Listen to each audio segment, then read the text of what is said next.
Hello guys! Hello Pisces! Welcome dito sa aking channel. Kapalaran 888 Pisces. Alamin natin kung anong messages, vibration, gabay energy para sa lahat. Sa general reading. So, tingnan natin. Okay. Pisces. Pisces, ito pala ay last week na siya ng March 2025. Nagkabulol-bulol na naman ako. Tingnan natin kung ano yung mensahe, guidance na pwedeng makuha mo sa last week ng March 2025 para to sa lahat ng Pisces. Okay. First card natin is motivation. And next is lost and found. Wow! Okay, Pisces. Simulan natin dito sa lost and found mo. Okay? First card. I hope guys na nakikita nyo kasi parang ang dilim niya. Pakikaman sa comment section. If sobrang dilim. Sorry talaga. Okay. Okay na ba?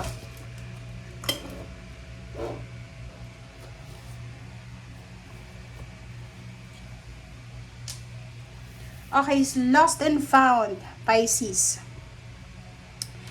Kita nyo ba? Okay, so lost and found. Dito sinasabi sa'yo, Pisces, na kung ano yung nawala sa'yo. Okay? Kung anong nawala sa'yo, ay posibleng babalik ito. Pwedeng nawalan ka ng pera, nawalan ka ng trabaho, nawalan ka ng negosyo, nawalan ka ng relationship, kaibigan, kapamilya, or kung yung kapamilya na buhay pa na parang nagkaroon ng misunderstanding, ay posible kayong magkaroon ng reconciliation. And dito din sinasabi ng baraha na mahanap natin kung ano yung mga wala sa atin. Parang gano'n. So, ibig sabihin niya, ma-appreciate mo, Pisces, kung ano yung mga hindi mo na-appreciate na blessings sa'yo. Parang ganun. Okay? Next card natin is motivation.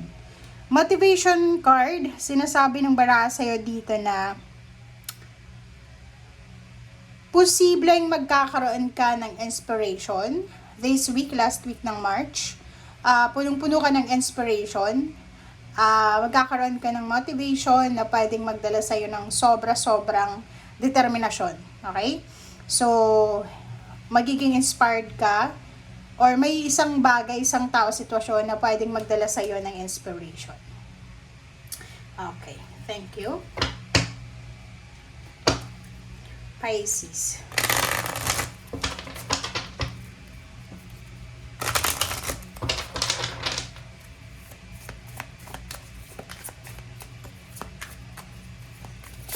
Oops, sorry.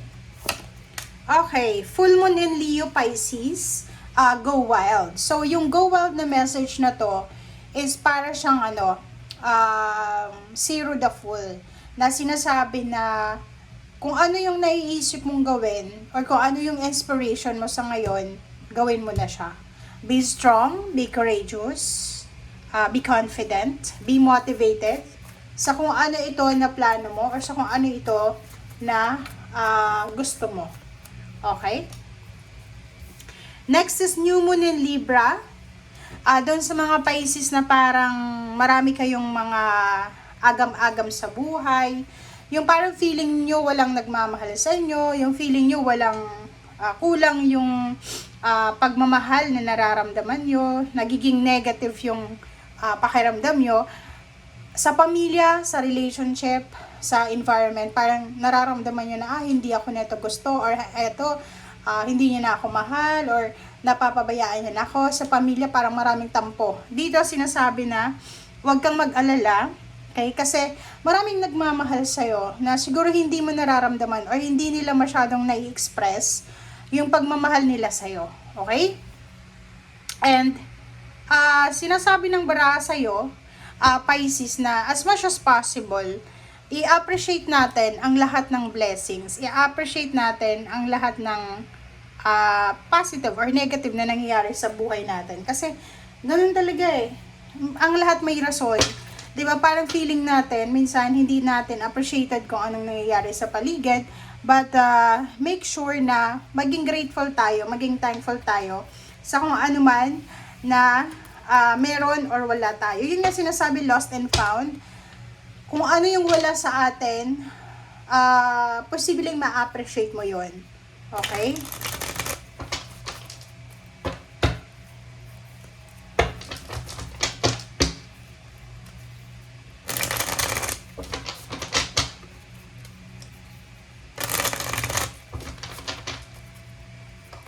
Okay. Pisces. First card natin is Queen of Wands. So, Queen of Wands, may mga Pisces na siguro sa linggong ito, sila ay hindi masyadong busy. Marami silang oras. Okay. Sinasabi ng baraha sa'yo dito yung Queen of Wands is parang sinasabi dyan sa'yo na marami kang oras sa linggong ito. You are free to do all the things na gusto mo or kailangan mo. Okay? And sinasabi ng baraha sa'yo dito sa Queen of Wands na lahat ng mga kumbaga ginagawa mo siya ngayon, may purpose siya. So, ibig sabihin, mas lalo kang magiging motivated. Lalo na kung pag-uusapan natin yung financial, nakikita ko sa'yo dito na mas lalo kang magiging motivated. Kasi, alam mo na yung purpose ng pagtatrabaho mo, pag-iipon mo, pagnenegosyo mo, is yung magkaroon ka ng financial freedom. Okay? Ganun naman lahat ng tao, gusto ng tao nagtatrabaho para makaipon, para pagtanda nila, pagtanda natin, meron tayong ipon and financially stable and secured and free tayo. Okay? Parang ganun. Wheel of Fortune. Yung Wheel of Fortune na to, sinasabi sa'yo Pisces na if ever several months or several days ka na or years ka na parang medyo hindi maganda yung takbo ng financial mo, wag kang mag-alala, even emotional or psychological or mental. Sinasabi sa'yo dito ng baraha, wag kang mag-alala kasi magbabago ang lahat, magkakaroon ng stability and balance and security. So sa ngayon, sinasabi ng baraha sa'yo dito na as much as possible, yun nga, maging grateful tayo and thankful sa kung ano yung meron tayo sa ngayon. Knight of Coins, sinasabi ng baraha na pwedeng yung mga Pisces ay makatanggap ng pera, pwedeng sweldo, advance payment, payouts, or anything. Pwedeng yung iba ay makatanggap ng financial help, may magpapautang, may magbabayad ng utang, may sweldo, or anything na tangible. Ten of Swords, relationship, nakikita ko sa'yo dito, may mga relationship issues, emotional issues, na pwedeng masettle sa linggong ito. So, ibig sabihin niya, may iba sa inyo dyan na may mga problema kayo sa relasyon nyo, like may mga magkakapatid, magkakaibigan na hindi ayos-ayos, ang daming issue, ang daming rason kung bakit hindi magkaintindihan, hindi matapos-tapos yung misunderstanding. But dito, sinasabi ng baraha na this week may pagkakataon nga na magkakaroon ng time para mag-usap, magkapatawaran, matapos yung gulo. Okay? The Empress card.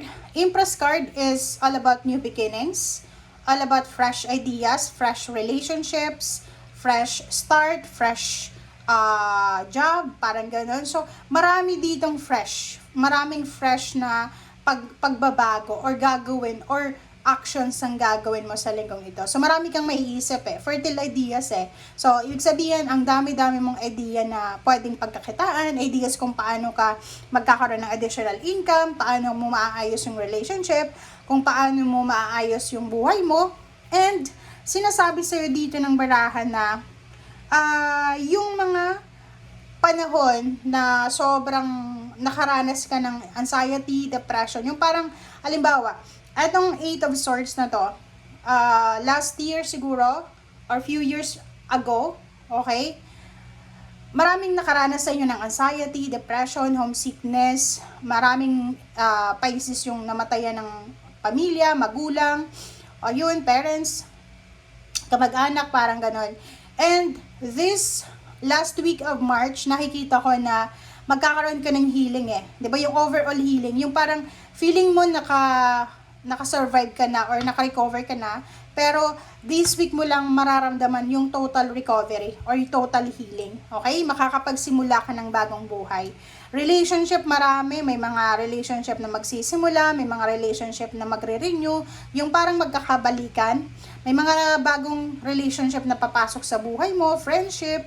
And nakikita ko rin sa'yo na isa sa mga good news na pwedeng mangyari sa'yo is yung kakayahan mo na makapag-ipon ng pera. So, this week, sinasabi ng barahan na magkakaroon ka ng sobrang inspiration, and then magkakaroon ka ng sobrang determination para mag-ipon ng pera. Okay? Page of Cups, and then Zero the Fool. So, etong dalawang to, plus yung sa ilalim niya is Chariot, sinasabi ng baraha mo dito, tingnan mo siya. Yung baraha mo dito, sinasabi na, sa usaping relationship, medyo risky to eh. Like for example, may mga naging karelasyon ka na nasaktan ka, may mga naging kapamilya talaga, naging close sa'yo, kapamilya, kaibigan na maganda naman yung simula, but nagkaroon ng lamat. So, nakikita ko pwedeng babalik sila sa'yo, and medyo risky siya. Okay? So, dito sinasabi na huwag kang masyadong maging, yun nga, go wild, pero hindi sa lahat ng oras kailangan nating magpadalos-dalos. So, pag-isipan mong mabuti, maglagay ka ng boundaries para hindi ka na masyadong masaktan. And yung Chariot card is about development, is about success, is about travel, is about relocation, about change, so transformation. So maraming magta-transform, maraming magde-develop, maraming improvement ang posibleng darating sa'yo. Okay? So yan guys ang sinasabi ng baraha. Maraming salamat Pisces and see you again. Bye!